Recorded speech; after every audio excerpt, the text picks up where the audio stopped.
All right, so I want to talk about today what most media outlets are not going to talk about or even show you. Most financial advisors aren't going to show you this. Most financial advisors, either the traditional ones anyway, at least. I know I like picking on the traditional financial advisors. But the traditional financial advisor won't tell you that there's a sale going on. Most people remember Signature Bank that failed back in the spring. Early this year in 2023. Signature Bank went down. FDIC had to come in and rescue the bank, and there's going to be no bailout, which is not true anyway, because the FDIC is supported by all the commercial banks. The commercial banks then charge all of us as citizenry bank fees in order to put it into the FDIC to cover up all the losses that happen in the financial system, and thereby socializing all losses upon us again. So don't believe what you hear, that it's not going to cost taxpayers anything. It's not going to cost taxpayers through taxation, but it's going to cost us through fees that our banks charge us. So it still costs us, but that's neither here nor there. Today I want to talk about what happens after the fact the FDIC picks up a bank like Signature Bank.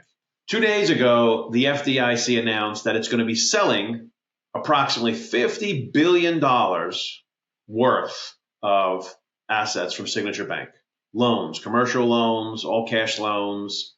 Doesn't necessarily mean that these assets are garbage.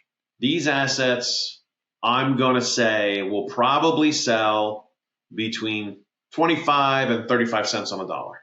$50 billion will probably go for, and this is just a guess based on my experience, I'm going to say we'll probably go for anywhere between 10 to $15 billion, I'll say. 10 to $15 billion is where I think that sale will go. I could be wrong. I've been wrong before. But what does that mean? That means that, look, like anybody else who buys any type of product, when it's on sale, you want to jump all over it. My wife, when she goes shopping, likes to buy tuna fish when it's on sale. I like tuna fish. When it goes on sale, she absolutely loves to buy more. People buy stocks when they go down. That's called dollar cost averaging. What you're doing is buying it at a discount. You're buying it when it goes on sale so you can get more of it and lower your basis, reduce your risk. It's the same thing here. The FDIC are now selling Signature Bank assets at a discount on sale. We're going to see a lot more of this stuff. Why is this important? Why is this important? You've heard me talk before over and over again that things go through cycles. We're going to go through cycles, debt cycles, real estate cycles, business cycles, economic cycles, all sorts of cycles. And we're even going to go through what some call societal cycles as well, where as a society we go through these ebbs and flows where, we go on societal highs, we're all getting along, we're all being prosperous, we're all doing well, and we're all living a good life. And then we go into another turning where we become more awakened, where society starts to say, hey, things aren't always what they seem to be. Something else could be going wrong here. There could be some chinks in the armor, and things could start to be unraveling, which is the next turning of our societal historical cycle, the unraveling, where next generations start seeing things falling apart, where things don't work, start questioning institutions, start questioning values, and start questioning, why they do some of the things that they're told to do, and start questioning authority, which leads to the next cycle of a crisis, where we have no trust, where we have confrontation, adversarial conflicts within society. And you can see some of this stuff today where governments can no longer carry out their daily, most basic tasks, where we have rock bottom public trust in institutions, corporations, governments, and even each other in society. There's a lot of mistrust out there right now amongst the American people and amongst societies across the globe. We see hyperpartisanship. We see a lot of censorship. We see a lot of mudslinging. We see high economic inequality, which is a source of a lot of what goes on here. We see declining public health.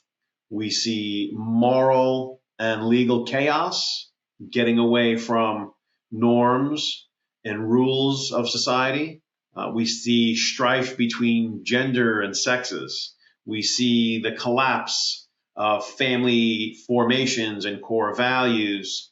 And we see all of this happening, and this is part of the unraveling phase of society.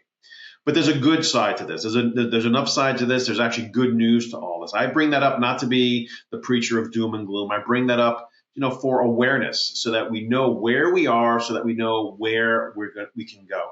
We use that as a foundation so we can navigate from the strife and indignities that we see today to the next phase of prosperity, through crisis and into prosperity. You want to be forward thinking, forward looking. Remember, the rear view mirror is so much smaller than the windshield, because we're supposed to be looking forward more than looking in our rear view or in our past. And a large majority of financial decisions are made based on past performance, based on what's behind them, based on what's already happened. There's a very few out there that are actually looking through the windshield, where we're looking forward, and how we get through the next phase, the next cycle. That's part of what I want to bring to you as well, is looking forward and looking to see where we can go with all this stuff. And the reason why I bring up the FDIC sales for Signature Bank is to illustrate that point. That is, on its face, an unraveling of the banking system as it was told to us. It was unraveling that things are going to start falling apart. And make no mistake, that's not the end of this. There's going to be a lot more banks, community banks, that are going to fail, which creates, in my opinion, more opportunity for those that are looking forward, that want to get through the crisis and right into prosperity. These loan sales indicate an opportunity for a select few that know how to get in, pick up these assets at a discount on sale, and then bring them through the cycles to get to prosperity. Now, when I say that, I say that in a metaphorical way, instead of my hyper-technical way, which is sometimes how I talk. I know I like to talk hyper-technically, but I say that because getting these assets through a crisis phase into prosperity is hyper-technical. I'm not here to bore you with details on hyper-technicality. What I'm here to tell you is that there is a way. You want to be with the people that know how to technically get through. You want to be with the people that use insight, analysis, experience, information to get where we are today, navigate properly, quickly through crisis, and get on the other end to prosperity. So I bring up the FDIC sales just as an illustration of exactly that, of how this incident can be presented to you in mainstream media as a terrible thing, and it is, but it's needed. We do need a cleansing and a gentrification of our financial system, and we're going to have one. And that's okay. That's healthy for the system. It's a natural progression through any industry where it gets oversaturated, for winners to be separated from losers. The challenge I have is when, external forces get involved and impose their influence to sway outcomes of winners and losers. And make no mistake, that goes on all the time. But there will be winners and there will be losers. In this case, Signature Bank was, let's take another example. Right after Signature Bank was one of the longest running banks in the world, was Credit Suisse First Boston, CSFB. I think it was 165 years they've been around. They faltered and they collapsed as well. That was a terrible thing for them. It was a great thing for UBS. UBS picked them up, and like any other transaction as that goes, UBS will take on all of its good assets and get rid and extract of all of the byproducts of Credit Suisse that were too much of a liability, and extract it. UBS had one of its best earnings reporting seasons ever.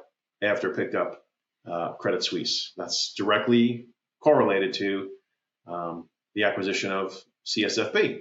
So in this chaos, there is opportunity. In fact, most fortunes in the world were actually created in economic winters, when the dark times came, when most people were fearful. That's when the contrarians looked of where the opportunities were and bought things at big discounts, harvested them, and then when the cycles turned to prosperity, all of those assets grew and and expanded people's wealth. That's the opportunity we have here, and it's going to be a greater opportunity than we have seen in our lifetime, in my opinion. Most of these cycles that I talked about through society, the highs, the awakening, the unraveling, and the crisis happened. Those cycles happen in approximately 20 to 25-year cycles. So it's a 100-year cycle for the whole thing. So we're about to see one, I think, in our lifetime, which creates great opportunity. So I bring this up not to talk about and doom and gloom. No, mainstream media and a lot of people do enough of that on social media and other media outlets. I'm here to tell you that this is good stuff. This is opportunity. There is a way to navigate through this, and there's a way to absolutely prosper from this. So the FIRE economy is the piece of the economy that you want to look at. FIRE, as I said, is the acronym for finance, insurance, and real estate. It is about 1/5 of the economy in the U.S. And by focusing on that, the FIRE segment of our economy is the cornerstone of all other parts of the economy, all other parts. And so when the FIRE economy gets affected, it affects everything else. So that's why I focus right there, because my efforts have a broader effect across the entire economy by focusing on the central foundation of the economy, the FIRE economy. So that's just an example of what we're seeing today in real time, in real life, and where the opportunities are.